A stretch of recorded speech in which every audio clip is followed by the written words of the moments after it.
त्याच्यानंतर ना general solution म्हणजे काय, आत्ताच आपण बघितलं बघा, साइन थिटाची व्हॅल्यू 1/2 कधी कधी असते, साइन थिटाची व्हॅल्यू 1/2 कधी असते, थिटाची व्हॅल्यू π/6 असताना, त्याच्यानंतर ना थिटाची व्हॅल्यू 5π/6 असताना, आणि त्याच्यानंतर ना 2π + π/6 म्हणजे हे किती होते बेटा, किती, आणि 2π + 150 डिग्री म्हणजे किती होते, बरोबर, 2π + अँड सो ऑन, अशी व्हॅल्यूज खूप असणार आहेत थिटाचे. ठीक आहे, या सगळ्या व्हॅल्यूजला काय म्हणायचं, याला म्हणायचं जनरल सोल्युशन. याला काय म्हणायचं, जनरल सोल्युशन. आणि हे जनरल सोल्युशनचे 9 फॉर्म्युलेज आहेत. जनरल सोल्युशनचे किती फॉर्म्युलेज आहेत, 9 फॉर्म्युलेज आहेत.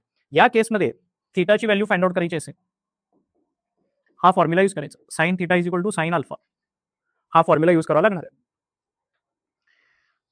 Wear theta is equal to, थिटाची व्हॅल्यू काय होती, काल आपण बघितलं बघा formulas, nπ plus -1 n alpha, बरोबर. अल्फा कसा फाइंड आउट करायचा, आपल्याला माहिती आहे, साइन थिटाची व्हॅल्यू 1/2 कधी असते, साइन π/6,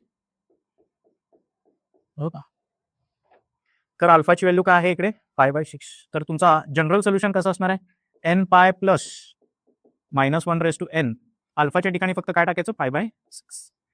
तर जनरल सोल्युशन म्हणजे तुम्हाला एक एक्सप्रेशन मिळणार आहे. जनरल सोल्युशन म्हणजे काय मिळणार आहे, is a expression which gives all possible solutions. थिटाचे ऑल पॉसिबल सोल्युशन्स देणारा जो एक्सप्रेशन आहे त्याला काय म्हणायचं, जनरल सोल्युशन. त्याला काय म्हणायचं, जनरल सोल्युशन.